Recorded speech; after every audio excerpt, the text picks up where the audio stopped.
Everyone gave up looking for the missing billionaire. Only one single dad found her alive at dawn. The helicopters had stopped searching hours ago, the rescue teams had packed their equipment, and the world had already begun whispering that the missing billionaire was dead. But while everyone else was preparing to accept the worst, a tired single father named Daniel Reed was climbing alone through the cold mountain forest at dawn, following nothing more than a faint trail of footprints that almost nobody else had noticed. He had no expensive equipment, no trained rescue dog, and no wealthy connections. He had only a worn backpack, an old flashlight, and the stubborn belief that if someone was still alive out there, they deserved to be found. Before we continue, if you believe kindness can change a person's life and that everyone deserves a second chance, please like this video, share it with someone who needs hope today, and subscribe to Beyond Inspire. Your support helps us bring more emotional stories of courage, compassion, and humanity. Daniel had never imagined that his ordinary life would lead him into a rescue that would make headlines across the world. He was 38 years old, raising his 8-year-old daughter Emma alone in a small rented house on the edge of town. Every morning he woke before sunrise, packed Emma's lunch, prepared her breakfast, and left for work at a local repair garage. His clothes were usually stained with oil, his boots were worn, and his bank account rarely had enough money left after rent, groceries, school expenses, and bills. But Daniel had one thing money could never buy. He had learned what it meant to keep going when life gave you every reason to stop. 3 days earlier, news channels had been filled with the disappearance of Victoria Hale, a billionaire businesswoman known for building one of the country's largest technology companies. She had flown into the region for a private mountain retreat, but her vehicle had vanished during a sudden storm.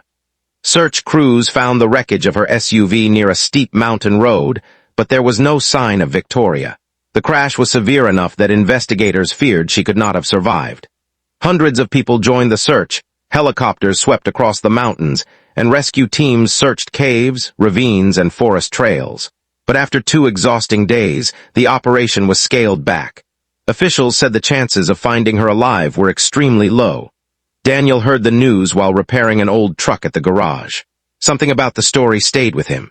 He remembered his own wife, who had died years earlier after a sudden illness, leaving him alone with a little girl who still asked why her mother could not come home. Daniel knew the helpless feeling of watching people become numbers on a report. He also knew that when everyone else stopped believing, sometimes one person simply had to keep looking. That evening, Daniel drove toward the mountain with his old backpack and a flashlight. He told Emma he would be back before dark and asked a neighbor to watch her. He had no official permission to join the search, but he stayed on the public trails and followed the area's rescue teams had already cleared. As daylight faded, he noticed something strange near a rocky slope. There were tiny scratches in the dirt and a broken branch pointing away from the crash site. They were easy to miss, but Daniel remembered something his father had once taught him about hiking. People falling or being injured rarely move in a straight line. They crawled toward shelter, water, or anything that looked safe. Daniel followed the trail. The forest became darker as the sun disappeared behind the mountains. Cold wind moved through the trees and loose stones slipped beneath his boots.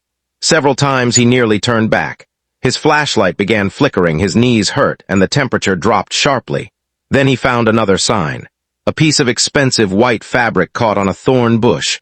It matched the clothing Victoria had been wearing in the photographs on television. Daniel's heart began pounding. He pushed deeper into the forest. Hours later, he discovered a narrow opening beneath a massive rock formation. He almost walked past it because the entrance was hidden by branches and fallen leaves. But then he heard something. A faint sound. Not an animal. A human breath. Daniel dropped to his knees and called into the darkness. At first, there was no answer. Then, barely audible, a woman's voice came from inside. She was alive. Victoria had survived the crash but suffered a serious leg injury. She had crawled for hours until she reached the shelter beneath the rocks, where she had been trapped without enough water. Her expensive clothes were covered in dirt, her hair was tangled, and the confident woman seen on magazine covers was gone. In her place was someone frightened, exhausted, and desperately trying to survive another night. Daniel crawled inside and gave her the last bottle of water from his backpack. He tore part of his own shirt to help support her injured leg and told her that he was going to get her home. Victoria looked at him with disbelief. She had spent her entire life surrounded by people who wanted something from her. Lawyers wanted contracts signed, Executives wanted decisions made. Investors wanted profits. Strangers wanted photographs.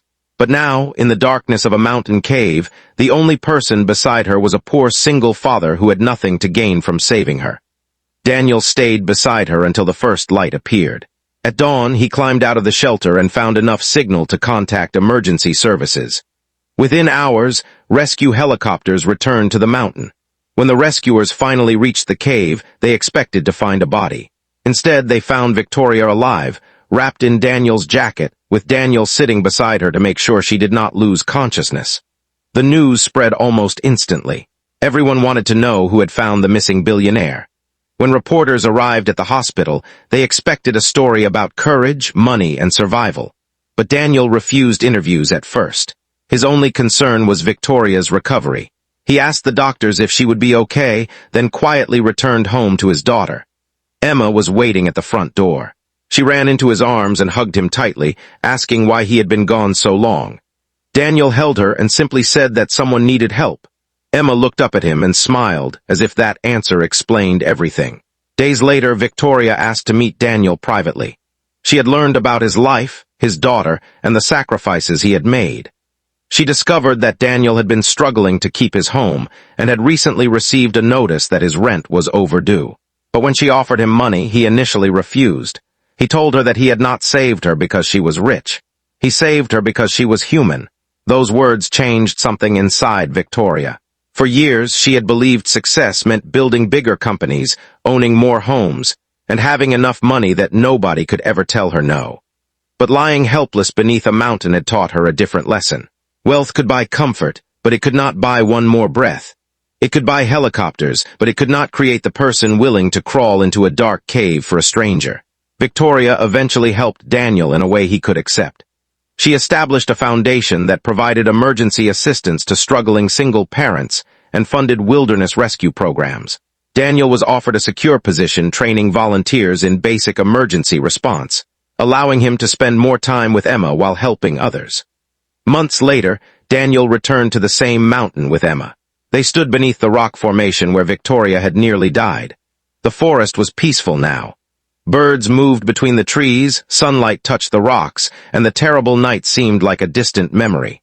Emma held her father's hand and asked him why he had gone back when everyone else had stopped searching. Daniel looked at her and said that sometimes people give up because they cannot see hope anymore, but that does not mean hope is gone. Sometimes it is hiding beneath the darkness, waiting for one person to believe it is still there. Victoria never forgot those words, and neither did the world. Because the greatest hero in that story was not the billionaire with billions of dollars, and it was not the rescue team with helicopters and advanced equipment. It was an ordinary father who had very little himself but refused to leave another human being behind. If this story touched your heart, please like the video, share it with someone who believes kindness still matters, and subscribe to Beyond Inspire. Every like, comment, and share helps these stories reach people who may need a little hope today. And before you leave, comment, kindness never gives up if you believe that one person's compassion can make a difference, even when the whole world has stopped believing. Because sometimes, the person who saves a life is not the richest, the strongest, or the most powerful person in the room. Sometimes, it is simply the one who refuses to walk away when everyone else has given up. And on that cold mountain morning, one single dad proved that hope does not need billions of dollars. Sometimes, all it needs is one human heart brave enough to keep searching until dawn.